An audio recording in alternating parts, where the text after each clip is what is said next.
Fala, moçada, professor Antônio Pantoja na área, faço parte da loja do concurseiro e estamos no nosso projeto Tropa Imbatível. Hoje vamos bater um papo, vamos resolver algumas questões, vamos ter uma noção de como a nossa banca, Instituto Americano de Desenvolvimento IADES, trabalha. Nós ficamos muito preocupados como vem as questões, de que maneira podem ser trabalhadas, mas eu digo para você, se você está estudando, se você está conosco aqui na loja do concurseiro, o que é que falta para a gente? Falta para a gente exercitar um pouquinho mais, falta para a gente ter a ideia, a mecânica da banca. Lembrando que na maioria das bancas eu vou ter questões médio, fácil e difícil. Eu sei que o concurseiro não gosta muito de bate-papo, então vamos para o que interessa. Vamos para a primeira questão. Atenção! Alguns estados tornaram-se centro do poder político, econômico e militar mundial do período pós-Segunda Guerra Mundial. Em torno deles, outros países assumiram o papel de figurantes ou até mesmo de vítima, independente da banca. Sempre que eu tenho um texto, cada professor com a sua loucura, eu gosto de grifar. Primeiro, para você ter ideia do período.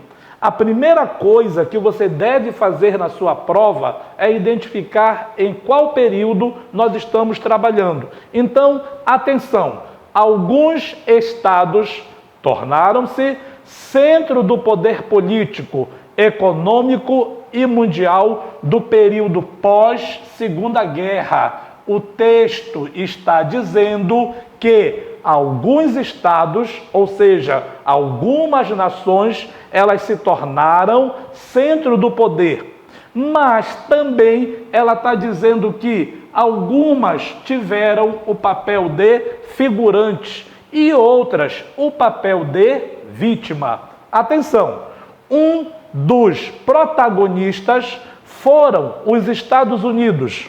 A União Soviética, a outra potência militar, assumiu a condição de contraponto, exercendo também um papel de centro aglutinador de aliados, fora da esfera de influência norte-americana.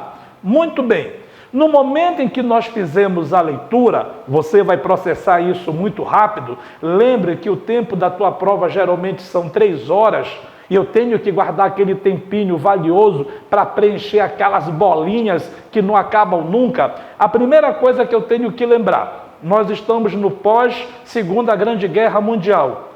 E neste pós-Segunda Grande Guerra Mundial, eu vou ter 2 nações vitoriosas realmente.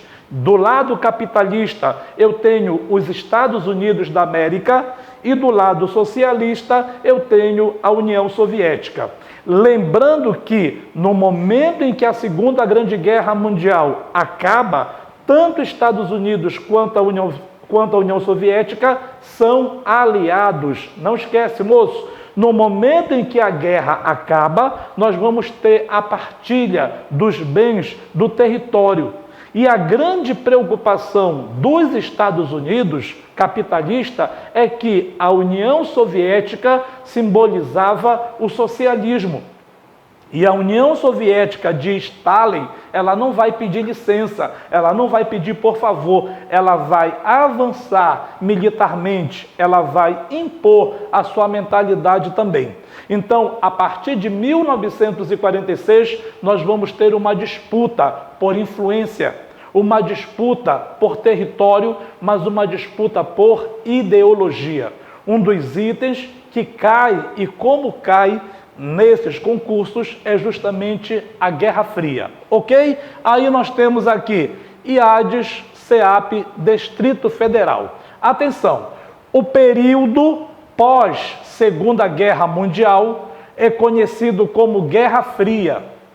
Acerca desse contexto histórico, antes, durante e depois, assinale a alternativa correta. Olha a importância de você ler e grifar o comando. Nós lemos o texto e na hora que nós fizemos a leitura do texto, ele está falando sobre a Segunda Grande Guerra, mas você ficou preocupado com o quê? Com a Guerra Fria.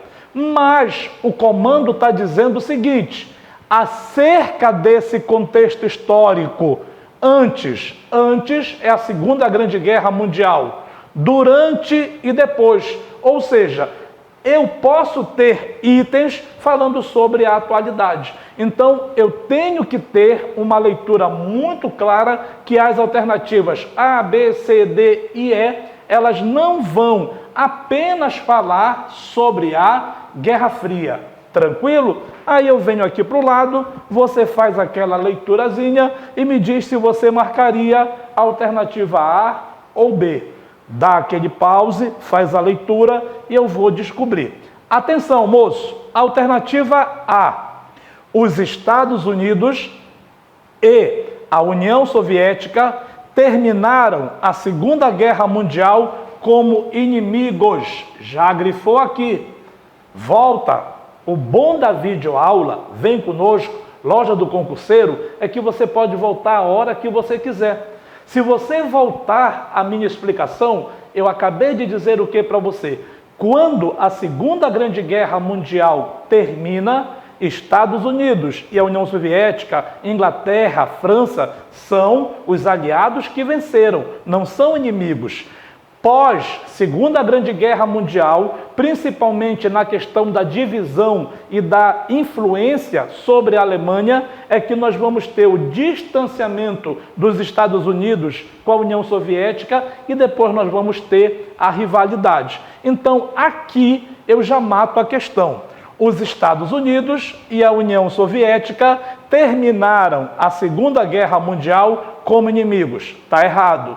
Desenvolvendo-se assim as raízes da Guerra Fria, em termos políticos, ideológicos e militares, no qual as demais nações posicionaram-se de um dos lados. Incrível que se eu tirasse isto aqui, a questão estaria correta, beleza? A alternativa estaria correta. Alternativa B. O apoio da União Soviética aos países do eixo foi determinante para se configurar as diferenças ideológicas entre as duas potências da época. No período da Segunda Grande Guerra Mundial, a União Soviética está ao lado dos aliados. No período da Segunda Grande Guerra Mundial, a União Soviética não está ao lado da Alemanha. No período da Segunda Grande Guerra Mundial, a União Soviética não está ao lado da Itália, não está ao lado do Japão. Tranquilo? Elimina a alternativa A e elimina a alternativa B. Vamos lá? Alternativa C. Com o objetivo de combater o comunismo e a influência soviética, o presidente estadunidense Harry Truman proferiu um discurso no qual afirmou que os Estados Unidos se posicionariam a favor das nações livres que desejassem resistir às tentativas de dominação. A alternativa correta é a C. Importante você fazer uma leitura sobre Harry Truman, ok? No momento em que a Guerra Fria ela começa realmente a acontecer, no momento em que nós temos a disputa pelo território alemão, você vai ter a Alemanha Ocidental e a Alemanha Oriental. A questão é que muitos alemães que estavam no lado oriental estavam sendo seduzidos pelas ofertas econômicas oferecidas pelos Estados Unidos. Então, quando a Alemanha ela é dividida em Alemanha Ocidental e Oriental, os Estados Unidos estavam oferecendo ajuda, benefícios muito maior do que a União Soviética.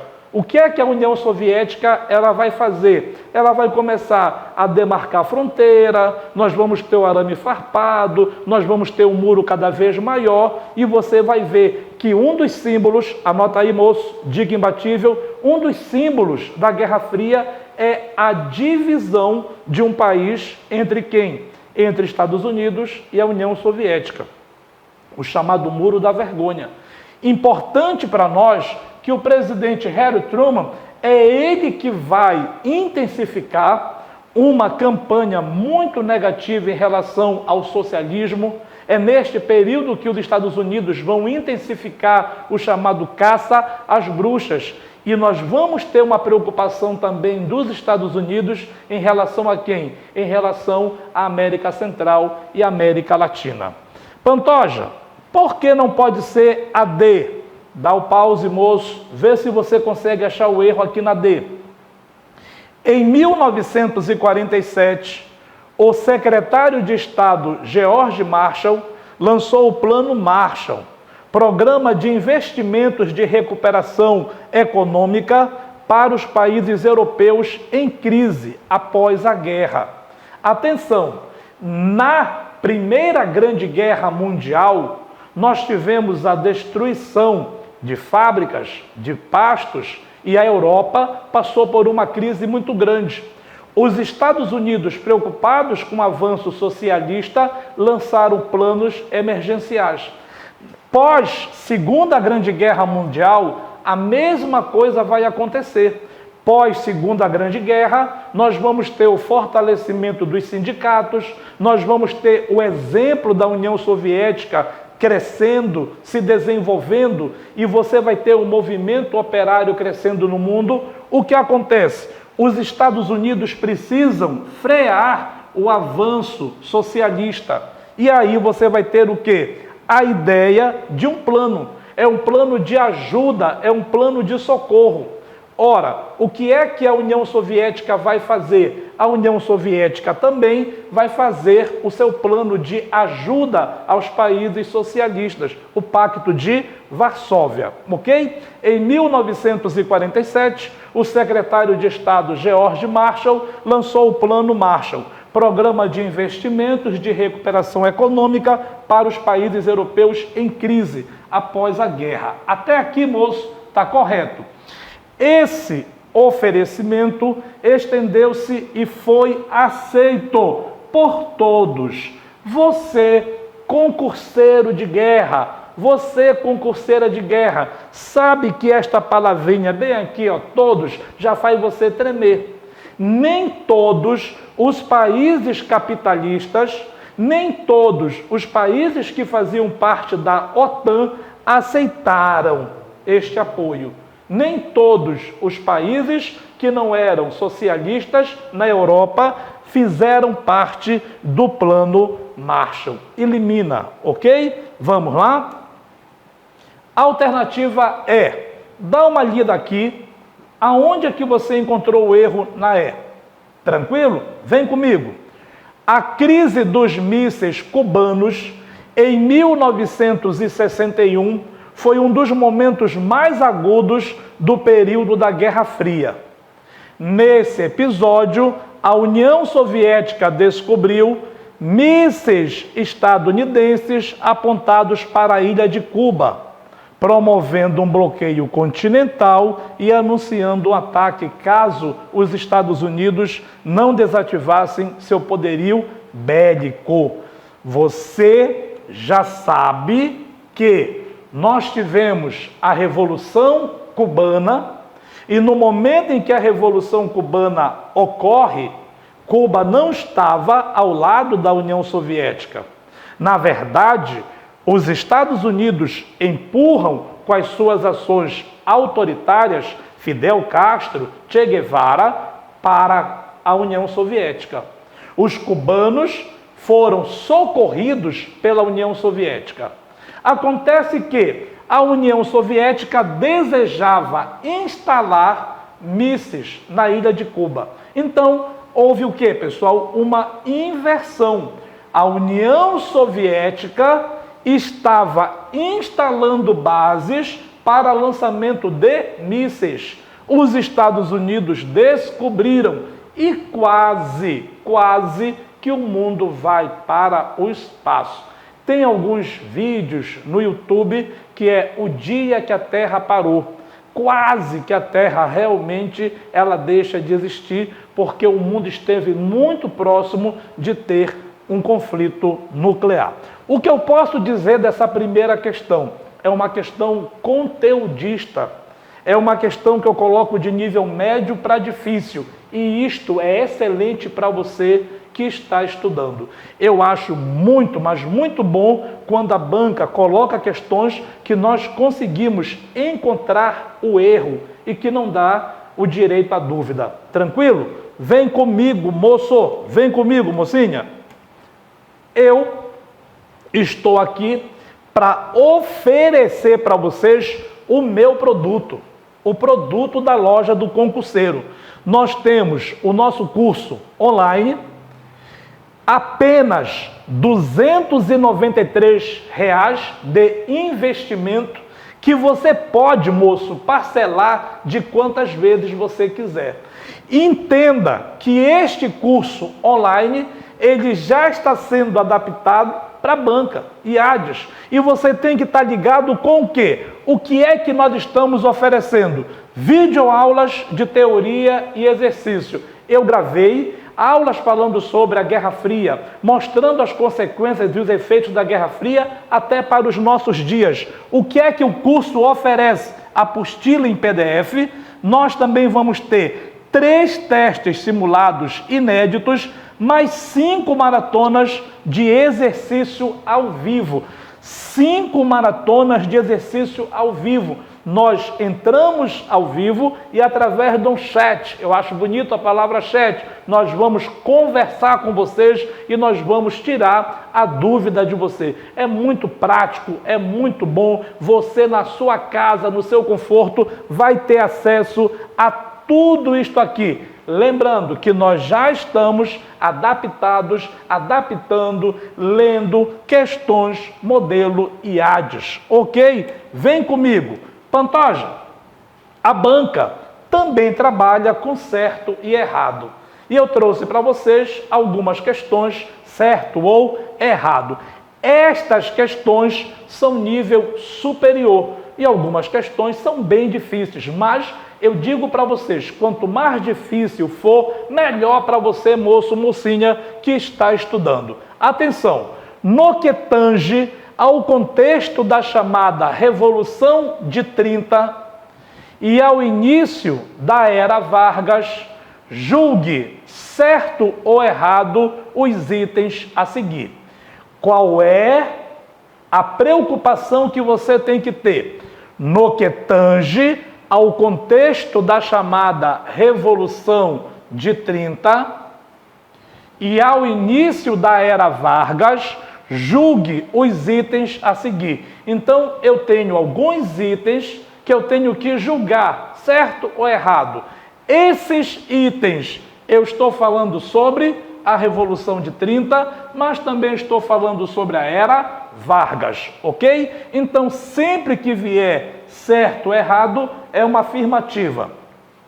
Primeiro, um dos fatores de deflagração da revolta foi a crise econômica resultante da Grande Guerra, agravada pela quebra da Bolsa em 1920, cuja consequência interna foi derrubar o preço do café, deteriorando as condições de vida dos setores menos favorecidos da população urbana. Você leu a afirmativa, vou dar um tempinho aqui, dá aquele pause, e aí você vai dizer certo ou errado. Atenção, quando nós falamos em República Velha, nós temos que entender que a base econômica da República Velha é a economia do café. A economia do café, ela vem do Segundo Reinado e ela vai ter seu ápice na República Velha. Muitos cafeicultores também investiam os seus lucros na indústria. Então, no Brasil, a indústria ela vai estar também relacionada aos lucros do café. O que vai interessar para você? Que no período da República Velha, o poder estava concentrado nas mãos dos grandes proprietários de terra, os coronéis, os oligarcas, e eles, através da fraude, da coerção, eles obrigavam, influenciavam a população a eleger quem ele indicasse.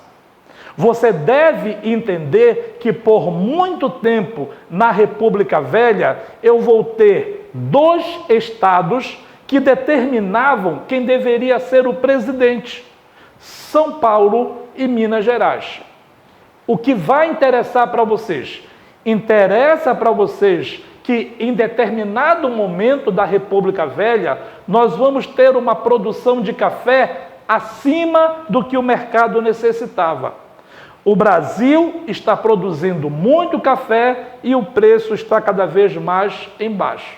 O que é que os fazendeiros fizeram? Se reuniram em Taubaté e criaram uma política. Dá uma pesquisadinha aí. Política de valorização do café. Nesta política de valorização do café, o governo brasileiro, com teu dinheiro, vai comprar o excedente de café. O que aconteceu? O texto está dizendo, em 1929, nós vamos ter uma grande crise mundial. E se eu tenho uma grande crise mundial, os importadores de café deixam de importar. Quem financiava, quem prestava dinheiro para o Brasil, começa a cobrar. Ou seja, a crise do café é uma crise anterior a 1929. Mas 1929 faz com que a crise se torne suportável. O que acontece? Acontece que em 1929, o presidente da República era Washington Luiz. E o Washington Luiz deveria dar apoio ao candidato mineiro. Washington Luiz paulista deveria dar apoio ao candidato mineiro. Não fez.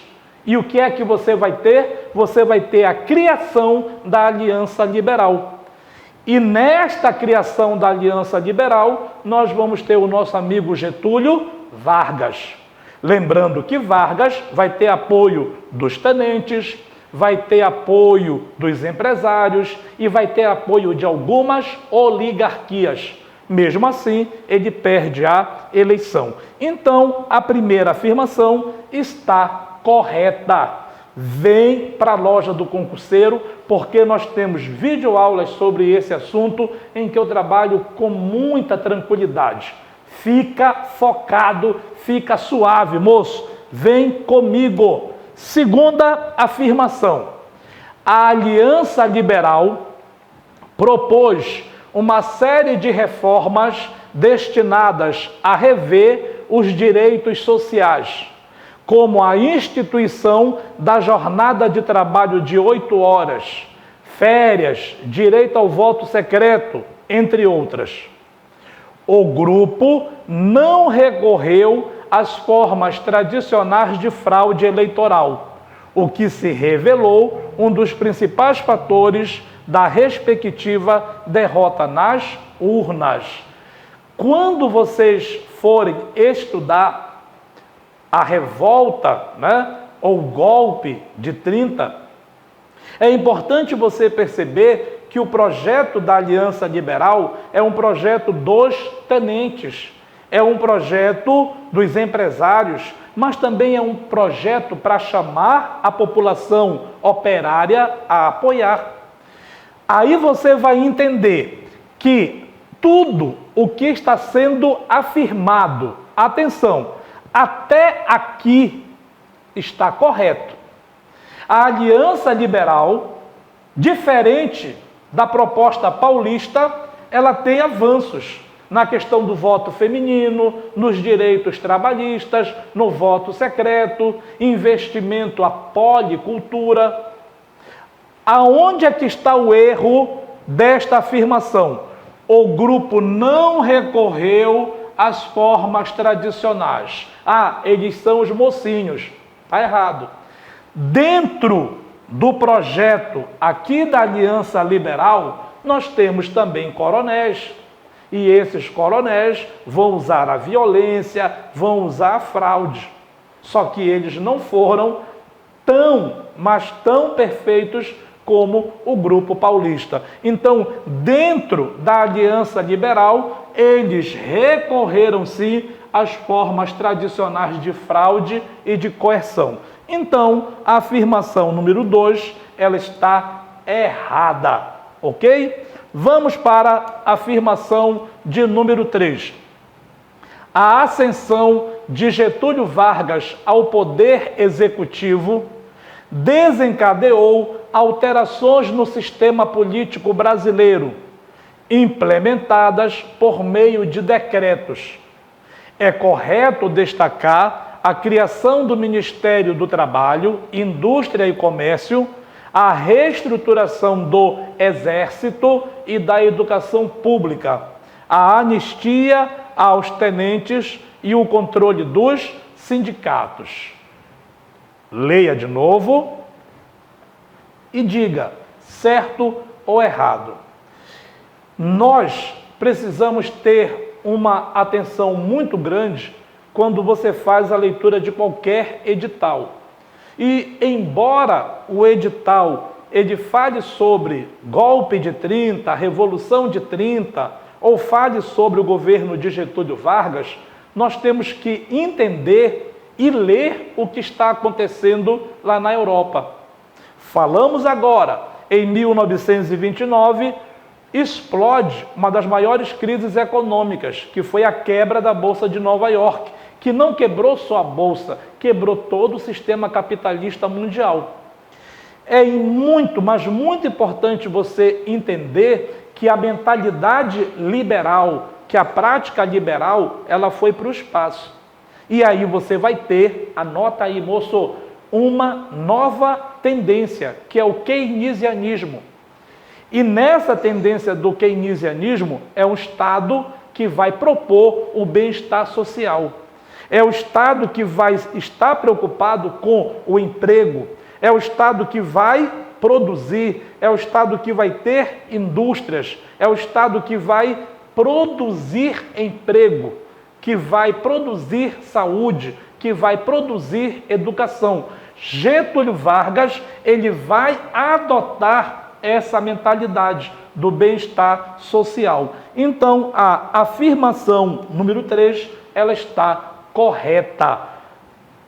Porém, sempre tem um porém, que quando Vargas cria o Ministério do Trabalho, é porque Vargas também sabia que os sindicatos no Brasil possuíam, antes de Vargas, autonomia e uma força política muito grande.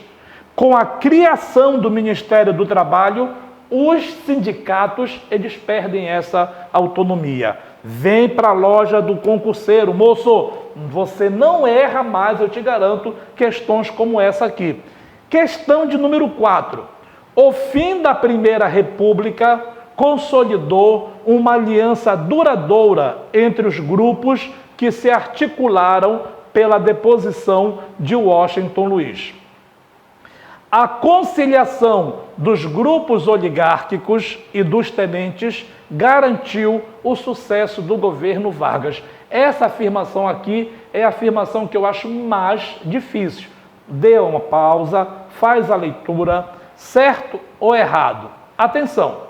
O fim da Primeira República consolidou uma aliança duradoura entre os grupos que se articularam pela deposição de Washington Luiz. Já está errado. Já está errado, moço. Por que está errado? Até 1929, nós vamos ter a criação da Aliança Liberal. Dentro desta aliança liberal, nós vamos ter tenentes, vamos ter empresários e também vamos ter oligarcas dos mais diferentes estados. Nós vamos ter empresário. Quando Vargas assume o poder, essas alianças, elas não serão duradouras. Por exemplo, quando você olha para o movimento tenentista, você vai ver tenentes dentro da ANL e tenentes dentro da AIB. Ora, você vai ter em 1932 uma tentativa de golpe dada por São Paulo. Minas Gerais balançou para apoiar São Paulo. Então, Getúlio Vargas, ele não vai conseguir consolidar. Não houve uma aliança duradoura, até porque existiam modelos e interesses diferentes. Então, a afirmativa está errada, moço. Muito obrigado. Nós estamos aqui para oferecer o que há de melhor. Estamos estudando, estamos todo dia nos preparando. Vem para a loja do concurseiro. Até mais. Suave, moço.